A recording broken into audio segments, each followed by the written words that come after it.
There is one final piece to this offseason that would be the cherry on top, and I think that final piece is Chris Bassitt.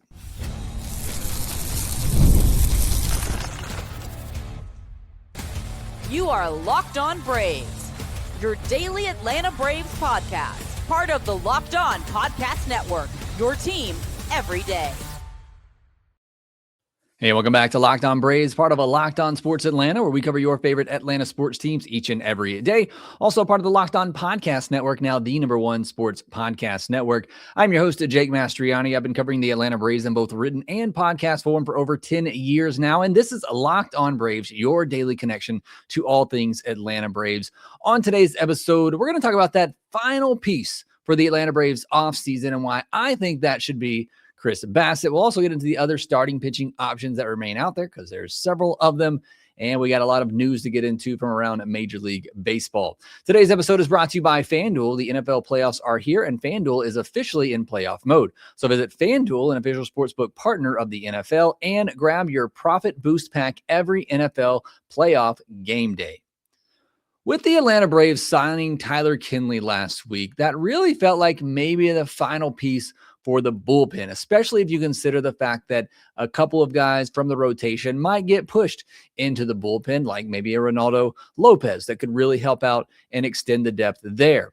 But there still seems like maybe there's one more final link for this offseason. If you really wanted to go one step further, because I've really given up on it being a big bat at this point, but I do think that there's an opportunity. And from the rumors that we hear, there's at least interest from the Brave side of things to go get another starting pitcher. And I think that is the one area left for this offseason that the Braves could go above and beyond what they've already done. Many people have asked me what I would grade the offseason right now. And I think with the Tyler Kinley signing, that puts it up to B+, A- territory for me. I still would have liked to seen a little bit better bullpen arm than that. Although Kinley, if he's like he was in the second half of last year, then he certainly is that.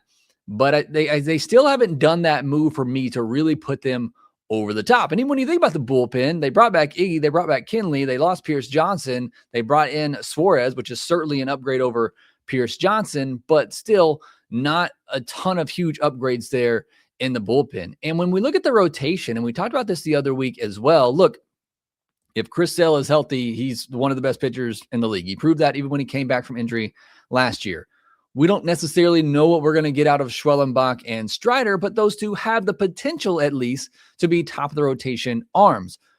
What is Hurston Waldrop? Can he replicate what he did at the end of last year? If he does, it's another great arm for the Braves. Ronaldo Lopez, Grant Holmes, can they get back to the guys that they were before injury? That has the chance to be one of the best starting rotations in baseball, but there are so many ifs and concerns with a lot of your starting pitchers that you need to go out and get yourself some more quality depth. And that's why I think Chris Bassitt is the perfect final touch to put on this Atlanta Braves offseason. And I'm going to give you 3 reasons why I believe that.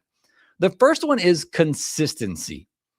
Over the past 4 seasons, Bassitt is 6th in the league in innings pitched and has made the 7th most starts over that stretch. This is a guy that has not just consistently gone out there and pitched, but he's gone deep into games as well.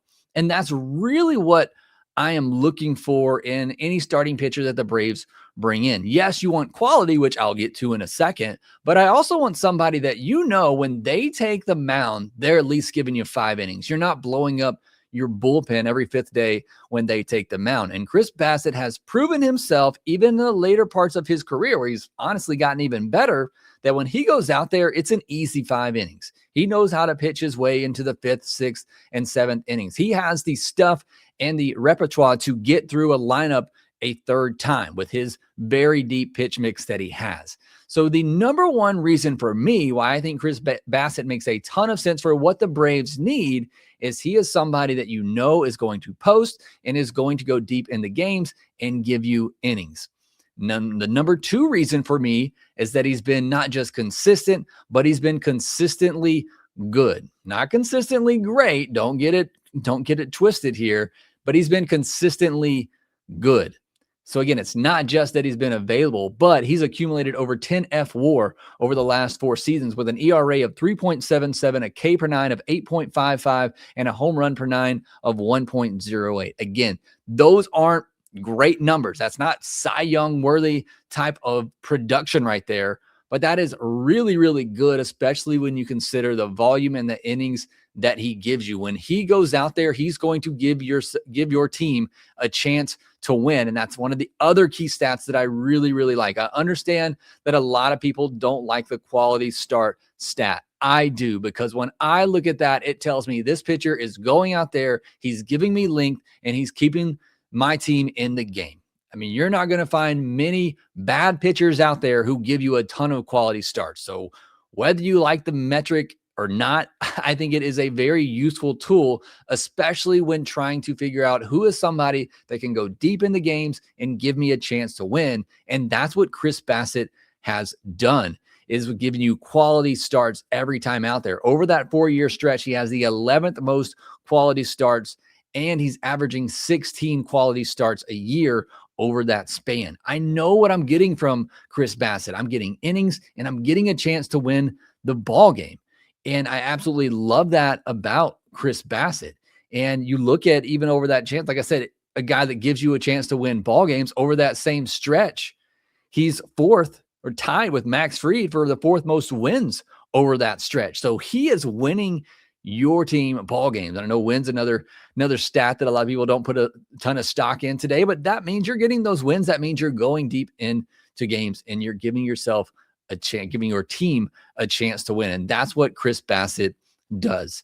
And the final reason for me is that he can serve your team in a number of ways. Certainly a guy like Bassitt, and what you're likely going to have to pay him, which we'll talk about the price here in a little bit, he's going to start a large number of games for you. As long as he's healthy and out there, he's going to be a starter for you. There's no doubt about that. But we also saw this past postseason how much of a weapon he can be coming out of the pen. And you wouldn't normally think of Chris Bassitt as this big weapon bullpen piece because he doesn't have that overly dominant stuff, but he has so much stuff that you bring him in for 1-2 inning appearance, and he has the ability to keep hitters guessing for, you're only going to face him one time.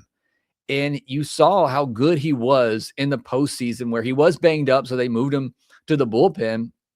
But in that stretch, he had 7 appearances, 7 2/3 innings. He allowed just 1 earned run on 3 hits and 2 walks with 10 strikeouts in the postseason coming out of the bullpen. And 6 of those innings came in the World Series against the Dodgers, where he allowed just that 1 run and struck out 10 batters. So he was really, really good in the postseason coming out of the bullpen, which shows you if you needed to, certainly, like I said, you're going to use him as a bulk starter. But if everybody is healthy going into the postseason and Sale is what we think he is, Strider, Schwellenbach, I mean, there could be an opportunity where you need to shift Chris Bassitt to the bullpen, and you've seen what he can do in that role.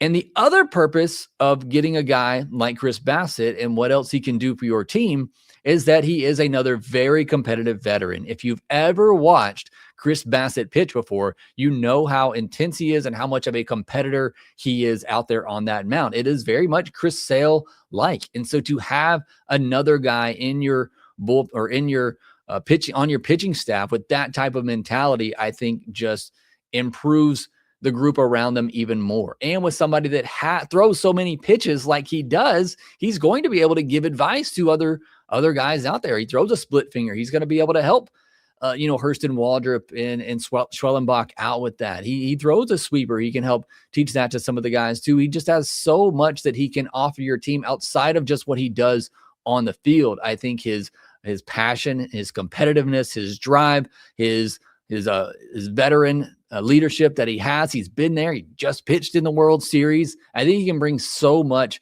to the team. And on top of all of that, he has a relationship with your new pitching coach, Jeremy Hefner, who he worked with the Mets in 2022. That year, he posted a 3.42 ERA and 181 2/3 innings. He got 15 wins and 30 starts that year and had 19 quality starts. So you're bringing him into a coaching staff where he already is familiar with a pitching coach. The pitching coach is familiar with him. So all that right there, and he doesn't have a qualifying offer attached, makes Chris Bassitt the perfect cherry on top for this offseason, in my opinion. And he's a guy, too, that if you needed to start him in a postseason game, I would be completely on board with that. I'd have absolutely no problem with Chris Bassitt starting a postseason game for me, because I do agree that if you go add another starting pitcher, I think it needs to be somebody that you trust to start in the postseason, and Chris Bassitt is definitely that guy for me. So I think it's a perfect match, but there's always two sides to every story. Next, we'll look at some of the downsides, what it would mean to the payroll, and some other potential starting pitching options that are left available. The NFL playoffs are here, and FanDuel is officially in playoff mode. Every game day during the NFL playoffs, FanDuel is giving customers even more ways to get in on the action. Because right now, every NFL playoff game day, FanDuel users get a profit boost pack waiting for them inside the app. Each game day, you'll see a pack loaded with multiple profit boosts you can apply to the bets you like most. Open your profit boost pack first thing on game day and see what boosts you want to apply. You make your picks, then apply your profit boost to go after even bigger payouts while the playoffs get rolling. You can see the latest odds and lines right now on FanDuel.com. The Seahawks have the best odds to win the Super Bowl. They also have playoff specials like if both number one seeds will make the Super Bowl. And for baseball, the Braves currently have the sixth best World Series odds, as the Blue Jays have moved in front of them with their big offseason. And just wait till they get Kyle Tucker too. Also, please make sure you check out FanDuel.com/play-safe for tools and resources to help you stay in control of the way you play. FanDuel, an official sportsbook partner of the NFL, and grab your profit boost pack every NFL playoff game day. Thank you for making Locked On Braves your first listen of the day, and thank you for making Locked On the number one sports podcast network. If you haven't already, go check out our new Everydayer Club. You'll get ad-free audio versions of the podcast, one-on-one text access with me and Lindsay, all access episodes with myself and Lindsay, an exclusive newsletter, and a 15% discount to the Locked On merch store. Head to lockedonbraves.supercast.com to join the Everydayer program and unlock all access. You can also find the link in the show notes.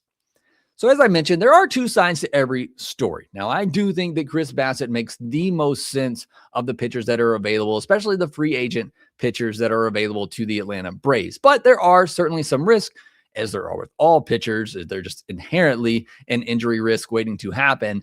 But Chris Bassitt is also 36 years old, and you're likely going to be paying him close to $20 million a year for somebody who is in their upper 30s. Although as somebody myself who's in my upper 30s, I start to take offense to that. But I think he has proven himself to be capable, even at this age, to get it done, as we just saw last year. But at the end of last year, the reason he wasn't starting in the postseason is because he had a back issue that held him back. So that is a little bit worrisome. Now, he did have Tommy John surgery way back in 2016. And so you can look at this in two different ways. One, you can look at, okay, he's already had it. That's behind him. But you can also look at it and say, that's been so long ago. When is that going to come back around? Is he going to have it again? But again, there is tons of risk with any pitchers that you sign.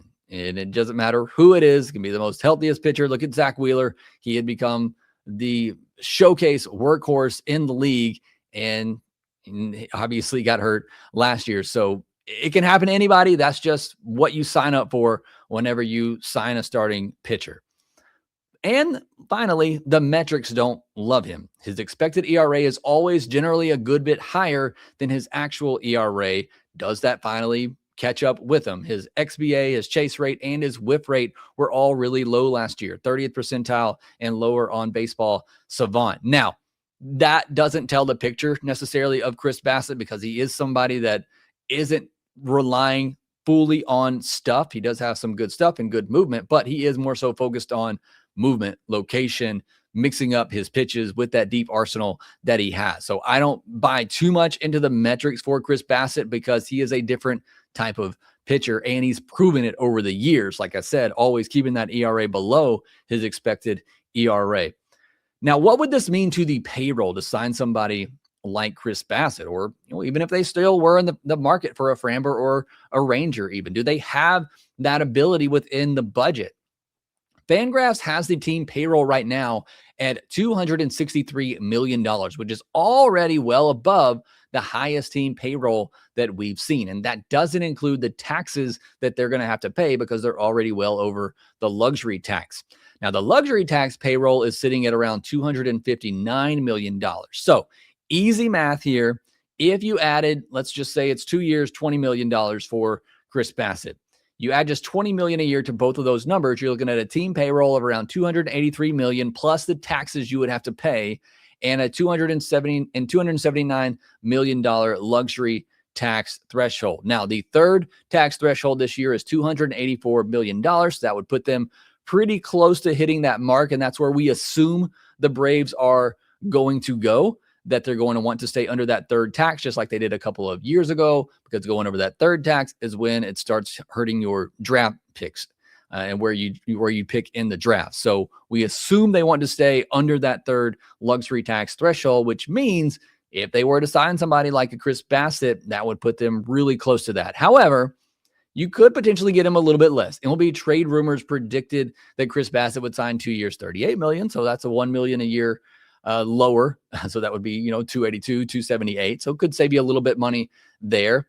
And you could still look to trade an Aaron Bummer and get rid of as much of that money as possible. And I don't think it would hurt your bullpen all that much. I understand there's a lot of people out there that very much buy into Aaron Bummer, and I am certainly one of those who have defended him in the past. But if you're not going to use him that way and you don't view him that way, then I would certainly try to get rid of that money as much as you can. I don't think they get rid of all of it, but there are ways that you can try to free up a little bit of money to give you some space to make a signing like Chris Bassitt. So I think it is possible. I think it is within the realm of possibility if the goal is to just stay under that third luxury tax. We're not worried about the team roll, which we don't know what number Alex Anthopoulos has been given, but he's been very aggressive this offseason in spending and pushing that team payroll past, again, what we've ever seen before. So my overall thoughts here on Chris Bassitt is that if you're not willing to hand out a long-term deal to the top remaining free agents like Framber or Ranger or Zach Gallen, which I'm not really that high on signing any of those guys long-term. Maybe if those long-term deals aren't there for those guys and they have to fall back to a short-term deal, maybe. Certainly like those guys, and I think they're very good, although Zach Gallen at what it might take and getting with him having all those three guys have a qualifying offer attached to. So I think the Braves are going to try to avoid that if possible, unless the deal just makes absolute sense. And again, as I mentioned, Chris Bassitt doesn't have that qualifying offer attached. So that is a huge benefit because I think you're getting a guy that makes a ton of sense, as I explained in the first segment, and you're not having to give up that very high draft pick, that 26 overall draft pick, and that draft pool money to sign a guy like Chris Bassitt. So I think it is the perfect scenario for the Atlanta Braves. Let me know what you think in the comment section down below. But there are some other options out there. Already talked about Framber, Ranger, and Zach Gallen, who are still available. But outside of those three and Chris Bassitt, there really is a big drop-off. You can take one of the Hall of Famers in Max Scherzer or Justin Verlander if you want to. I am not really on board with that. You can take a shot on maybe a Lucas Giolito that he's finally healthy. What we saw at the end of last year is legit, and take a shot on that. But after that, I mean, you're talking about depth guys like Zach Littell, Jose Quintana, Aaron Savali, Tyler Anderson. Maybe Jordan Montgomery is healthy and can stay healthy. Alex Cobb, Jose Urena, just kidding. Walker Buehler. I mean, outside of those top four guys, like I mentioned, Framber, Ranger, Gallen, and Bassitt, it really is a big drop-off, in my opinion. At that point, you're really just taking a shot on some guys, or you're just getting some depth pieces. And I really think if the Braves are going to sign another starter, it needs to be a legitimate mid to top of the rotation pitcher. And I think Chris Bassitt fits that. And again, doesn't come with that qualifying offer attached. There are some trade options as well that they could explore. Freddy Peralta has been talked about a lot. Mackenzie Gore, the Twins said they're not trading any of their guys right now, but Joe Ryan, Pablo Lopez. You look to the Pirates, who have made some moves this offseason like they're going for it, so maybe they're less likely to trade a Mitch Keller, but there are certainly some trade options out there. I think the price on Freddy Peralta is probably way too high than what the Braves are going to be willing to pay, and it should be. You're talking about a guy coming off an amazing season who's only getting paid $8 million. So the price should be incredibly high, even for a rental player. but there are some trade options that the Braves could go after. But again, to wrap it up here, me, Chris Bassitt, go get it done. Now that I've done a podcast on it, it's definitely not going to happen, but I think that's where the Braves should go. But again, let me know what you think in the comment section down below. Now, there has been a lot of news, even some news with the Atlanta Braves, not huge transactional news, but enough news to talk about. We'll get into all that here next.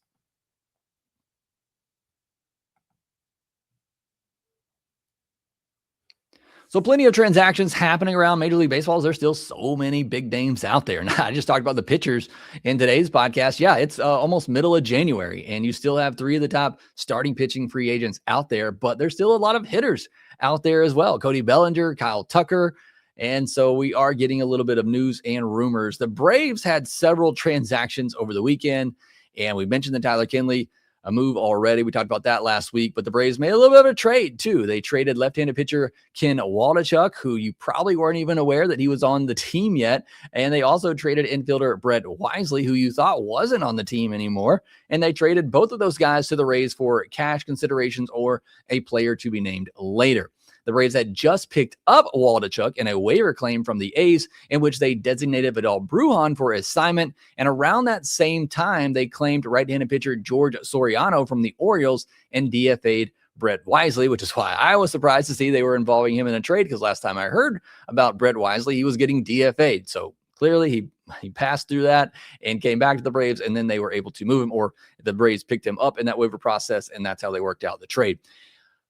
This is all just a lot of offseason maneuvering, as teams are constantly doing, trying to create the best depth. They needed more pitchers on the 40-man roster, so it made sense for them to pick up a Waldichuk and a Soriano. I was a little bit surprised to see them cut Brujan and Wisely. One of them fine, but I thought both of those guys were pretty solid, 13th man position player, roster spots as guys that just break glass in case of emergency. Somebody gets hurt during the game, they can play pretty much anywhere.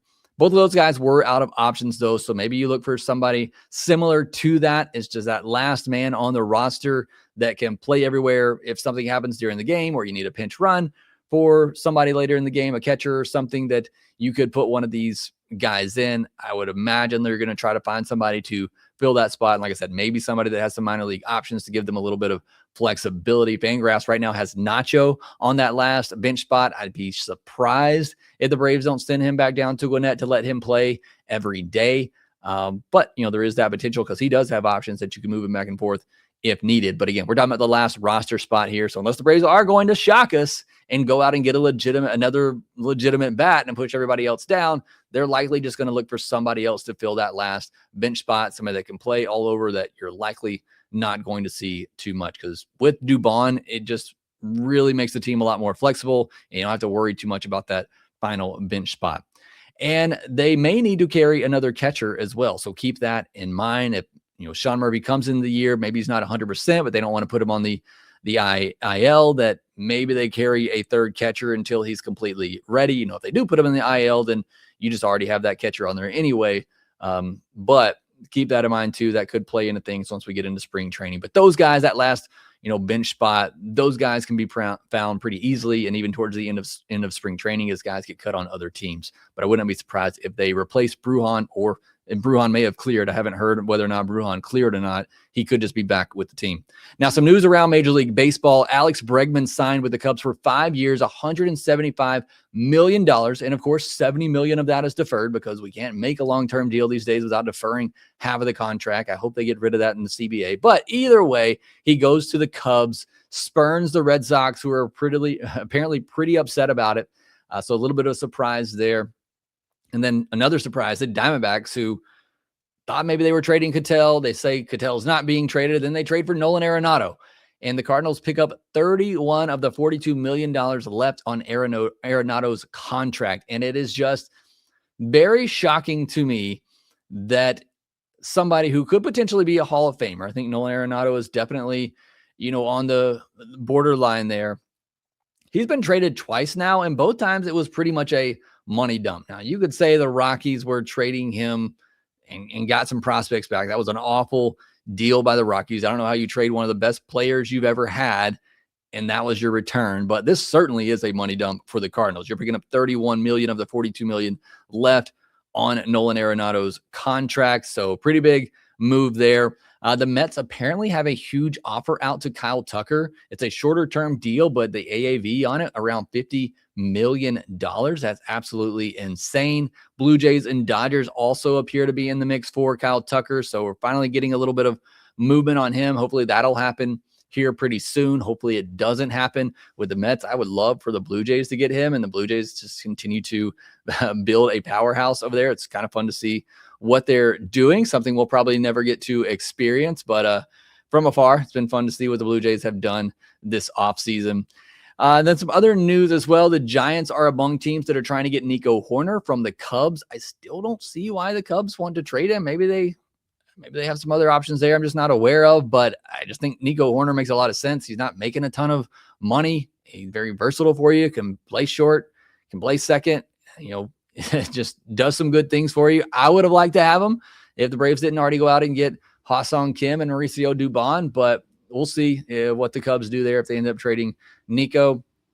The Yankees and Cody Bellinger are still trying to work something out. It feels like it's been inevitable. I've thought even at the beginning of the offseason when I was very high on going and getting Cody Bellinger because he's somebody else that I thought was just a perfect fit for the Atlanta Braves, being able to play all outfield positions, back up center field, get back up first base, puts the ball in play, all of that. Either way, it's not going to happen. It feels inevitable that he's going to go back to the Yankees. They're just trying to figure out the best deal for both sides. Pierce Johnson, quickly after Tyler Kinley signed with the Braves, Pierce Johnson signs with the Reds for $6.5 million. I feel like that's probably a situation where the Braves were considering bringing back one of those guys, but couldn't quite do both of them.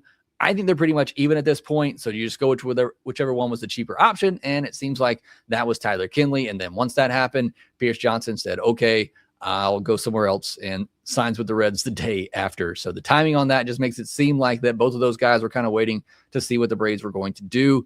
The Phillies seem like the favorite for Bo Bichette, so that's not great. If the Mets went out and signed Kyle Tucker and the Phillies got Bo Bichette, that would give a lot of momentum to two of our division rivals. And then the guy that I talked about all podcast, Chris Bassitt, the Tigers are reportedly interested in him. And another guy that I mentioned, Lucas Giolito. So we'll see what happens there. If the Tigers are able to sign one of those guys, they look for another starting pitcher to possibly pair with Tarek Skubal if they're not going to end up trading him. I don't think we talked about it here either, but those teams were $13 million apart in arbitration. So it'll be interesting to see how all of that plays out. Thanks so much for tuning in today to Locked On Braves. We'll be back on Friday with our mailbag episode. Look for a post from LockedOn_Braves on X asking for your questions. Submit your questions to that post to be answered on Friday afternoon's mailbag episode that we'll do live. And then we'll be back the following week as well. Still on 3 episodes a week right now. You can find me on Twitter at ShortstopBall and the podcast there, as I mentioned, on LockedOn_Braves. We're also on Instagram and TikTok. Make sure you're subscribed on YouTube. Hit that thumbs up button. Leave me a comment down below. And on the audio side, please leave a 5-star review on Apple, Spotify, or wherever you get your podcast. Again, that will do it with this episode. Thanks for making Locked On Braves your first listen of the day. Go check out Locked On MLB for your second listen of the day, and make sure that you rate, review, and subscribe to the Locked On Braves podcast wherever you get your podcast, and we will talk to you next time.